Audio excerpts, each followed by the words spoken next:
Muito bom dia para você que está acompanhando a programação na TV Alemes e também no YouTube, Assembleia Legislativa de MS. A gente segue ao vivo agora com a redação final, falando um pouquinho das discussões dos deputados estaduais. Mas eu queria inicialmente, inclusive vou chamar uma tela aqui, porque ontem foi publicado no Diário Oficial do Poder Legislativo, no período da tarde, um acordo de liderança com relação à tramitação da Lei de Diretrizes Orçamentárias. É uma segunda tela que a gente tem com um calendário de que maneira vai tramitar a Lei de Diretrizes Orçamentárias. Será que a gente consegue trazer essa próxima tela com relação ao calendário que foi publicado na edição de ontem do Diário Oficial, já prevendo de que maneira vai tramitar a Lei de Diretrizes Orçamentárias? Aqui sim, vamos então falar desse acordo de liderança que foi publicado ontem, inclusive com uma pequena mudança, porque esse primeiro período de emendas, o deputado Gerson Claro, presidente da Alemes, inclusive pactuou com os deputados estaduais essa oferta de emendas nesse primeiro momento, que até ontem, agora vai até a próxima terça-feira ao meio-dia, para que o relator na CCJR tenha tempo, tenha viabilidade, que é o deputado Caravina, de poder fazer essa análise. Então, hoje houve já a distribuição dessa matéria na CCJR, no dia 19, quarta-feira que vem, a devolução com o relatório da CCJR, no dia 20 vai para a distribuição para a CFO, que é a Comissão de Finanças e Orçamento, a LDO e a LOA são as únicas proposições que na primeira discussão passam por duas comissões, porque todas as outras passam apenas pela CCJR. No dia 25, a devolução pela Comissão de Finanças e Orçamento, liberando então para votação no dia 26 de junho em primeira discussão. O segundo período de emendas também está previsto nesse acordo de liderança publicado ontem. Esse segundo período de emendas, a apresentação delas entre os dias 28 e 2 de julho. No dia 3/7, tanto a devolução quanto a devolução pela Comissão de Constituição, Justiça e Redação. No dia 4 de julho, novamente, distribuição para a Comissão de Finanças e Orçamento refinar esse texto também com a possibilidade de mais emendas serem ofertadas. No dia 16 de julho, votação, no dia 10, a devolução pela Comissão de Finanças e Orçamento e aí sim, no dia 16 de julho, a votação em segunda discussão. No caso de emendas, o que é muito comum que aconteça, muito provável, aliás, que aconteça, né? E sempre acontece historicamente que os deputados oferecem emendas tanto à LOA quanto à LDO, a votação em redação final prevista para o dia 17 de julho. Além da LDO, um outro acordo de liderança traz a previsão também da tramitação da PEC, a primeira PEC que foi apresentada esse ano, que está tramitando aqui na Alemes e que foi apresentada pelo governo do estado e que trata de questões relacionadas ao teto orçamentário e também de que maneira é calculado o orçamento do período financeiro seguinte. Até o dia 18 de julho, então, a previsão de o sistema vai estar aberto para receber emendas a PEC de número 1. No dia 19, a distribuição na CCJR.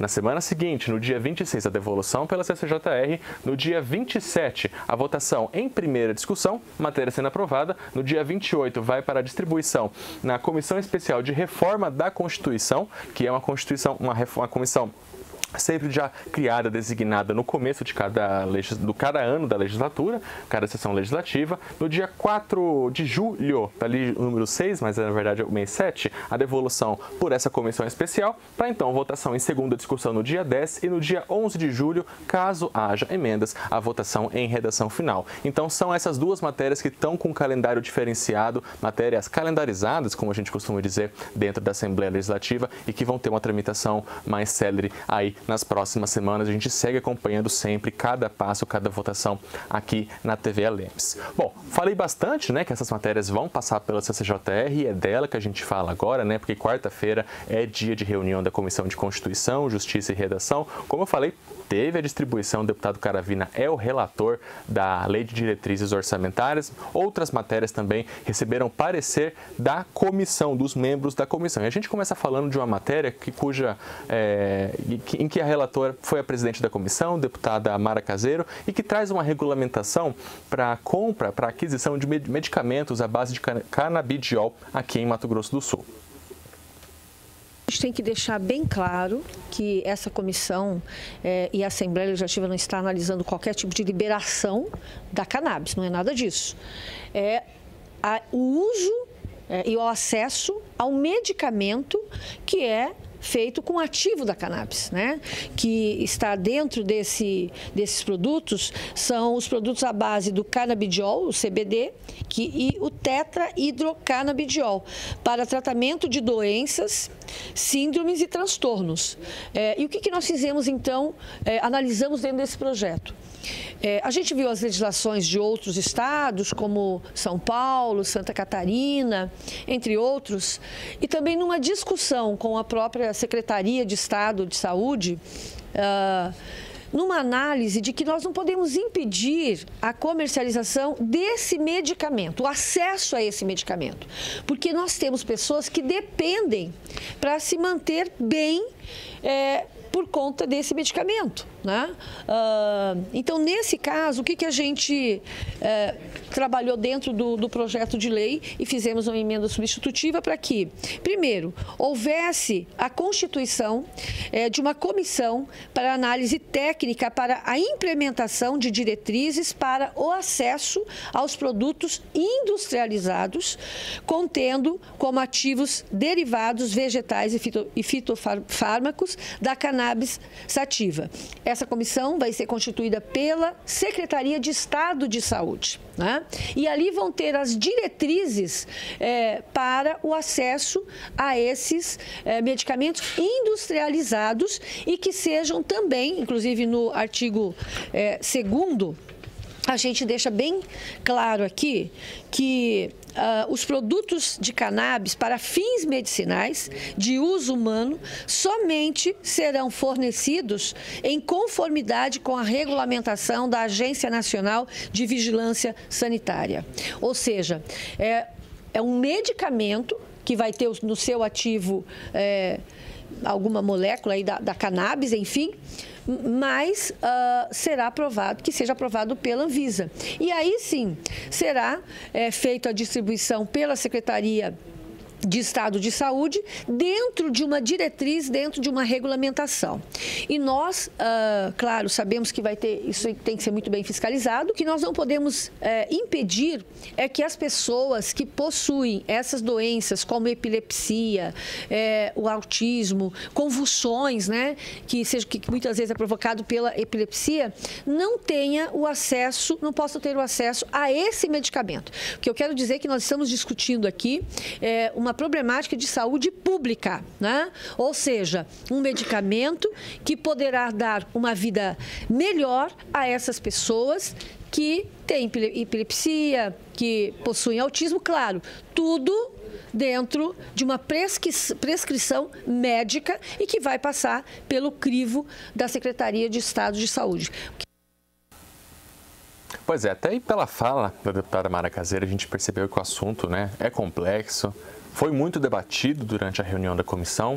A gente até viu aí na tarja, né, nas informações na tela, para quem está nos assistindo, 4 votos a 1 dentro da comissão. O voto contrário foi do deputado Antônio Vaz e a nossa equipe também conversou com ele. Olha, o projeto em si, ao meu ver, é um projeto muito bom, né? Porque vai ajudar pessoas que estão passando por essa situação, principalmente pessoas que têm enfermidade, epilepsia, fibromialgia e outras enfermidades. Mas há uma grande preocupação da minha parte, porque o nosso estado, Mato Grosso do Sul, é um corredor aqui de drogas. A minha preocupação está na fiscalização, no plantio, né, desse produto. E acaba aumentando o número de viciados no nosso estado. Então, o projeto em si, eu creio que vai ajudar as pessoas. O meu voto não foi um voto ideológico, né, mas há uma preocupação. Eu ainda vou estudar esse projeto, né? Passou pela Constituição e Justiça a constitucionalidade do projeto, que é constitucional. Até mesmo o nosso governador de São Paulo, que é do meu partido, Republicanos, sancionou essa lei, né? Vendo a preocupação com essas pessoas que têm esse problema de enfermidade. Mas eu estarei analisando o projeto, né? Quando estiver em plenário, se eu vou votar favorável ou ao contrário. Mas a minha preocupação é isso aí, né? Nós estamos aqui num estado que é um grande número de viciados. E eu tive esse problema no passado, né? E fiz a minha família sofrer muito com isso. Então, nós sabemos que a fiscalização no nosso país é um problema sério. Dificilmente há uma fiscalização eficaz sobre isso aí. E o nosso vizinho aqui é um grande produtor da cannabis, né? Mas para uso pessoal, droga, né? Como drogas. Então, eu votei contrário por causa disso aí. Mas eu vejo que é um projeto bom, porque vai ajudar essas pessoas.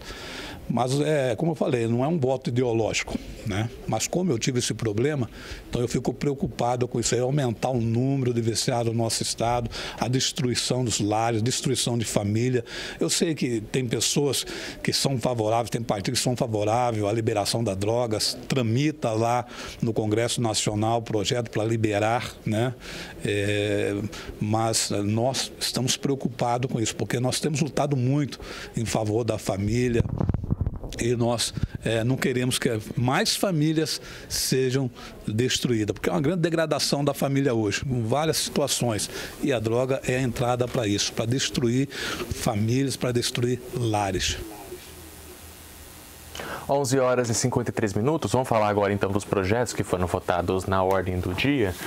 3 matérias estavam inicialmente pautadas, 2 delas foram votadas. A gente começa falando do projeto de lei de número 75 de 2023, matéria discutida, votada e aprovada em sua segunda discussão. Autor é o deputado Antônio Vaz, do Republicanos, e que obriga os planos de saúde a informarem as suas beneficiárias gestantes sobre as coberturas em casos de urgência e emergência. Por que esse projeto foi apresentado pelo deputado Antônio Vaz, né? Qual que é a justificativa dele, né? É garantir que os planos de saúde informem de que maneira ocorre esse atendimento de urgência e emergência, seja nos casos que os planos possuem a cobertura para obstetrícia, como também para aqueles que não possuem a cobertura obstetrícia, justamente por ser uma situação de urgência e emergência, porque há previsão nessas duas possibilidades, desses 2 planos. O deputado Antônio Vaz ainda diz na justificativa que esse projeto de lei foi baseado em portarias da Agência Nacional de Saúde, a ANS, e também em decisões judiciais que permitiram esse atendimento a pacientes mulheres beneficiárias de planos de saúde gestantes, mesmo nos casos em que o plano não cobria a questão da obstetrícia. Mas, por ser um caso de urgência e emergência, o plano também seria obrigado a atender. Então, esse projeto de lei de 75, ele vem justamente para obrigar os planos que operam aqui no nosso estado a falarem dessa possibilidade para essa paciente, para essa beneficiária gestante. Essa matéria passou por emendas ao longo de sua tramitação e ainda volta para o plenário para uma votação em redação final. Bom, esse projeto de lei 75 foi o primeiro item, o segundo item foi o projeto de lei de número 353, apresentado também no ano passado, matéria que também passou em sua segunda discussão. Autor é o deputado Pedro Kemp, do PT, e que institui aqui em Mato Grosso do Sul a campanha do Laço Branco, né? A Semana Estadual de Mobilização dos Homens pelo Fim da Violência contra as Mulheres, sempre na semana do dia 6 de dezembro. E por que o dia 6 de dezembro? O deputado justifica também no seu projeto, a gente tem até uma segunda tela aqui. 6 de dezembro, essa campanha iniciou lá no Canadá e hoje está presente em 55 países. Nos anos 80, no final dos anos 80, nesse dia, houve um caso de violência específica contra mulheres em Montreal.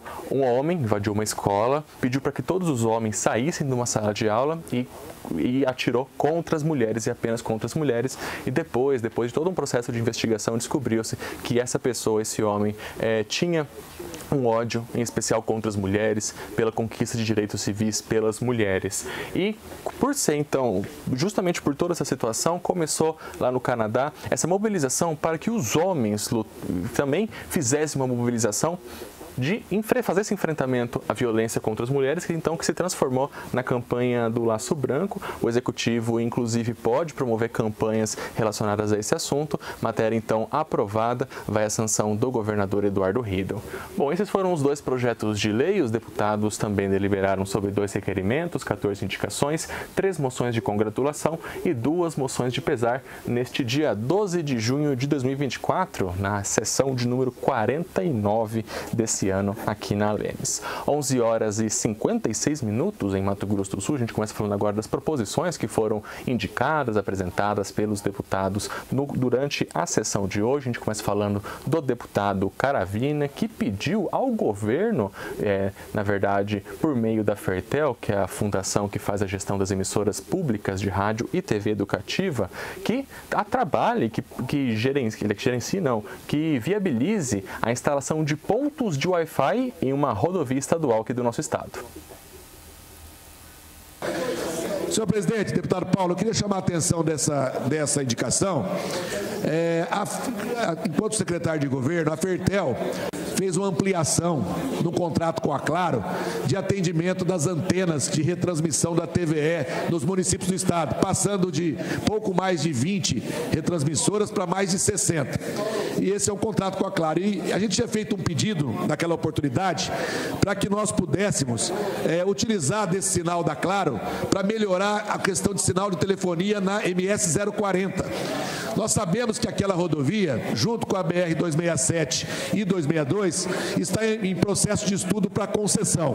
Mas enquanto isso não acontece, a possibilidade da Claro, numa parceria com a Fertel, colocar pontos de Wi-Fi gratuito para os usuários da rodovia, vai ajudar e muito. Eu tenho acompanhado situações de acidentes graves na MS 040, onde as pessoas não conseguem como se comunicar, seja para pedir auxílio, seja para poder conseguir se deslocar, e não tem nenhuma oportunidade de sinal, desde a saída de Campo Grande, em torno do quilômetro 18, até a chegada em Santa Rita do Pardo. São mais de 220 quilômetros num vazio de comunicação.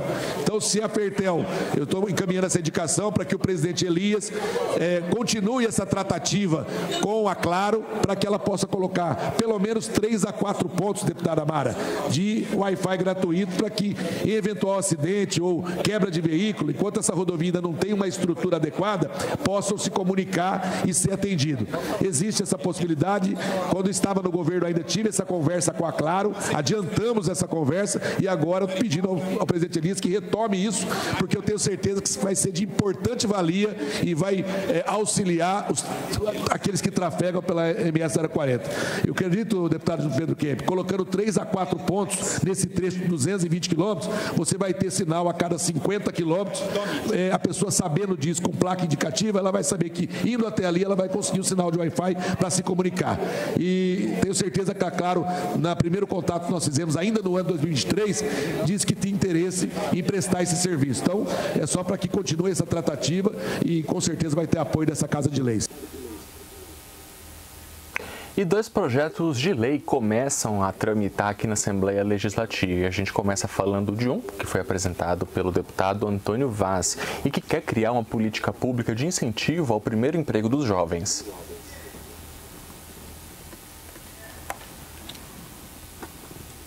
O artigo 1º estabelece o programa Meu Primeiro Emprego no âmbito do Estado do Mato Grosso do Sul, visando ações dirigidas para a capacitação e inserção dos jovens no mercado de trabalho, incorporando-os nos mais diversos segmentos da economia. No artigo 2 são objetivos de intenções do programa Meu Primeiro Emprego. Os estabelecimentos de políticas de incentivo à qualificação e formalização dos jovens trabalhadores e jovens autônomos. Estabelecer parceria com entes da iniciativa privada, órgãos públicos e organizações da sociedade civil a fim de viabilizar a contratação de jovens aprendizes com a finalidade de criação de novos postos de trabalho formais para jovens, respeitando as diretrizes da Lei Federal número 12.852/2013, que institui o Estatuto da Juventude. Estimular programas de apoio à gestão e ao desenvolvimento de cooperativas de trabalho, incubadoras tecnológicas e projetos de economia solidária, desenvolvimento de projetos de qualificação e requalificação profissional de jovens, plantar nas áreas de políticas públicas, de assistência social, o trabalho solidário, inserindo os jovens profissionais nos programas oficiais e conveniados de apoio a creches, asilos, associações de moradores, adolescentes e jovens, habitação e de portadores de necessidades especiais. Realizar ações de orientação e apoio aos jovens, oferecendo informações sobre o mercado de trabalho, elaboração de currículos, preparação para entrevistas e demais aspectos relacionados à busca por emprego.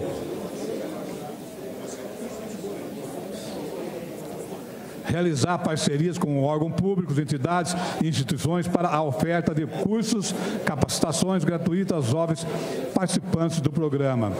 O programa deve atender com prioridade os jovens em situação de desemprego que não tenham possuído vínculo formal anterior, integrantes de família com renda mensal per capita de até um salário mínimo e ainda observados os demais requisitos dessa lei.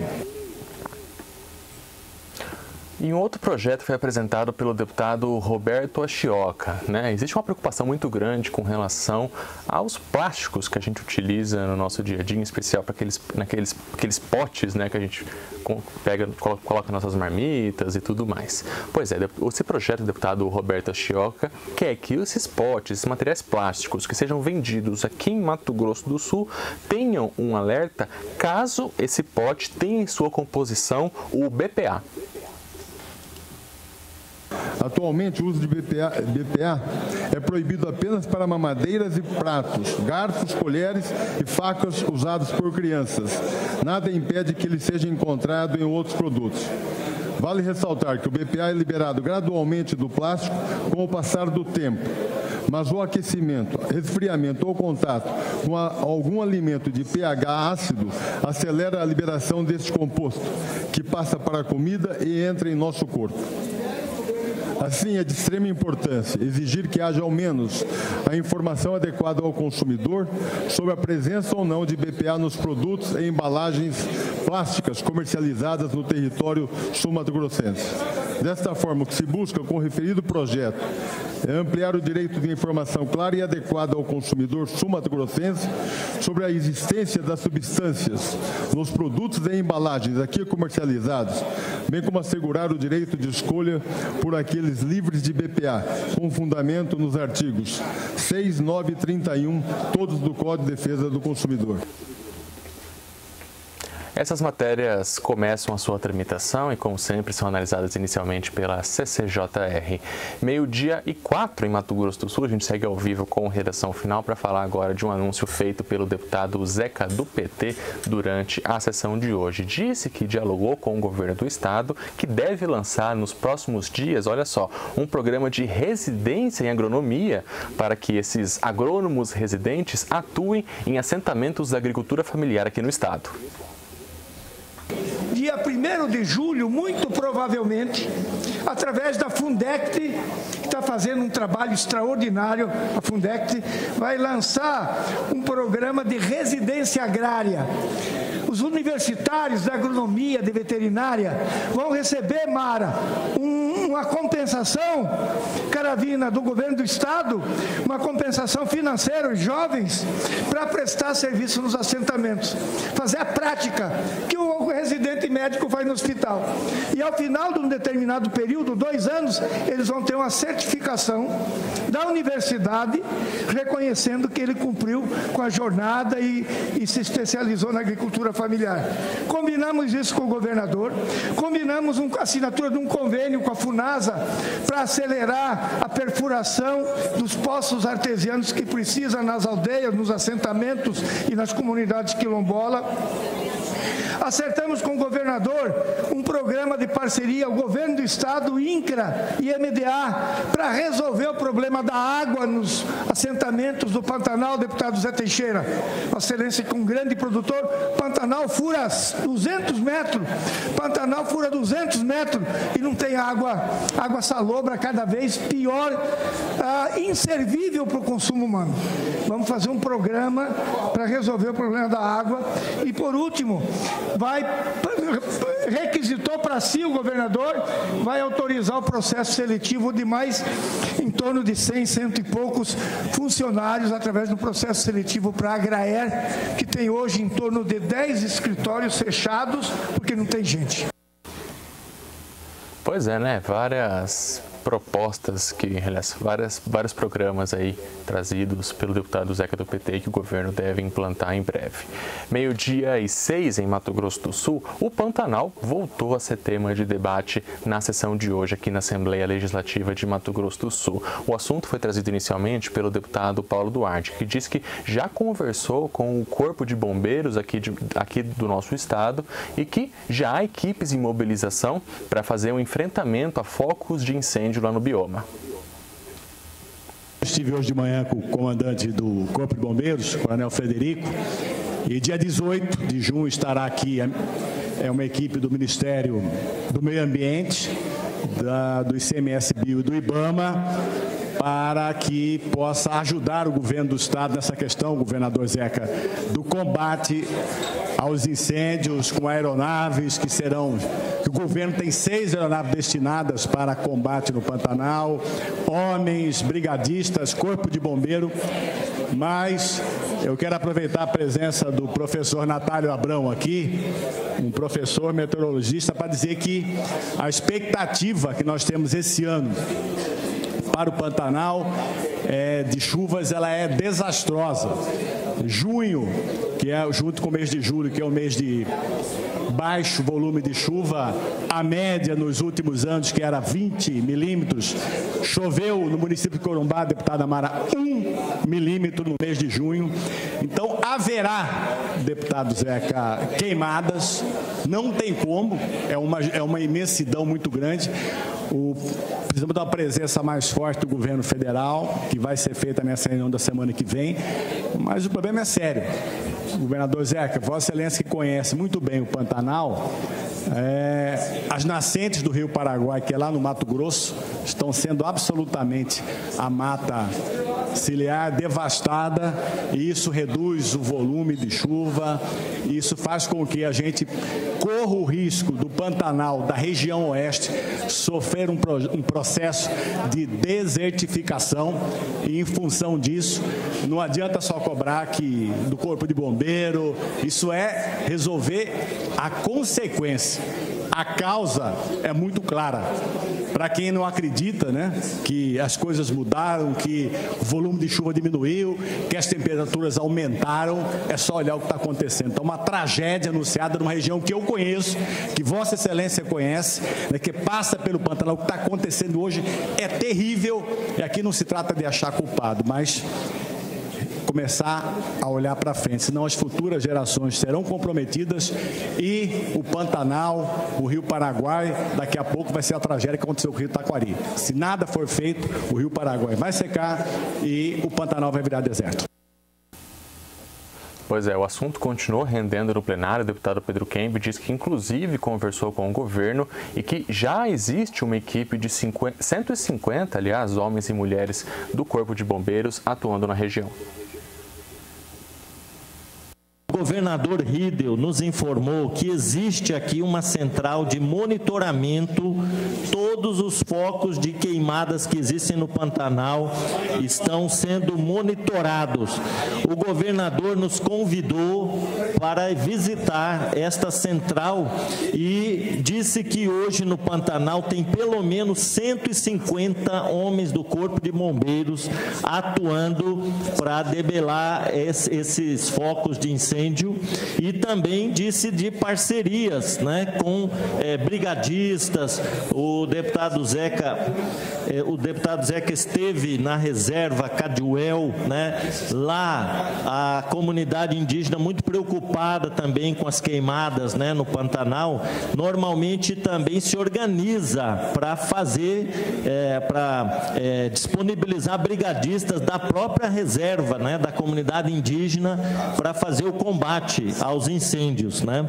Mas eu confesso que eu não sabia, senhor presidente, dessa central aqui de monitoramento das queimadas, e o governador nos convidou para conhecer essa sala de situação, e nós vamos lá, o deputado Pantaneiro aqui, deputado Paulo Duarte, deputado Zeca, nós vamos conhecer na semana que vem, para que a gente também aqui na Assembleia esteja em sintonia com esse trabalho do governo do estado de acompanhar esses focos de incêndio e também dizer que o governador anunciou que teve uma reunião com o presidente Lula e outros governadores da região para que haja uma ação conjunta dos estados no sentido de combater as queimadas tanto aqui no Pantanal quanto na Amazônia e outros biomas, né? Pois é, assunto que certamente vai voltar em breve nas próximas sessões. A gente segue sempre repercutindo aqui na TV Alemes. 12h12 em Mato Grosso do Sul. Quem acompanhou a programação da TV Alemes ontem também viu a repercussão no Primeira Discussão na manhã de hoje, às 7h45, com a Maritê Kogo e o Gustavo Fax. Viu que ontem o deputado Pedro Cianeto conduziu uma reunião da comissão temporária que está acompanhando a situação do estádio Morenão. Hoje, na sessão, o deputado professor Reinaldo Modesto usou a tribuna durante o grande expediente para repercutir também um pouquinho dessa reunião e um dos principais pontos de virada para o estádio Morenão, que é a possibilidade da cessão dele para o Poder Executivo Estadual. Ouvimos uma sinalização do deputado Amara por parte do governador Eduardo Ridel, que fez uma proposta para assumir a concessão do estádio de futebol. Até porque nós entendemos, e pelo andar da carruagem ali, vai gastar um recurso muito grande, bem maior do que aquilo que o pessoal previa anteriormente. Ontem, o representante da FAPEC acredita que ali vai gastar a média de 38 milhões. E conversando com o deputado Rachioca, ele que é engenheiro, se for fazer as adequações que preconiza a Lei 14.597, que foi sancionada pelo governo federal o ano passado, a Lei Geral do Esporte, ali precisa de ter uma adequação para a questão da acessibilidade e vai um recurso bem maior do que isso. E acreditamos também que nós teremos um tempo bastante maior do que imaginavam, já que estavam esperando para que já entregar o estádio para o campeonato sul-mato-grossense a partir do ano que vem. Acreditamos que vai demorar um tempo maior e vai ter que ter um aporte maior de recursos e apenas o governo do estado que terá nesse momento a condição de fazer as reformas estruturantes e ter ali uma concessão, sei lá para quanto tempo. Isso vai depender dessa articulação entre o governo, a reitoria e o nosso querido, magnífico professor Marcelo Turini é adepto dessa ideia e os clubes também. Eu acho que vai ser assim importante o governo ter a concessão ali da administração. Pois é, soluções para o Morenão que começam a surgir depois de toda essa articulação aqui da Assembleia Legislativa.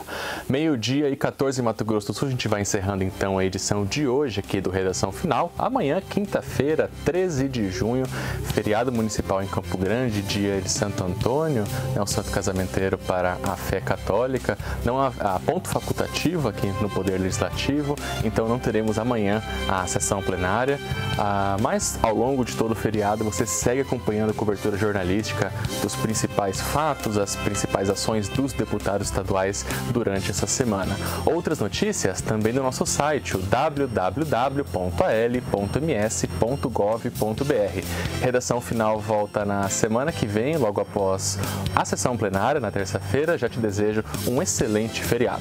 Tchau!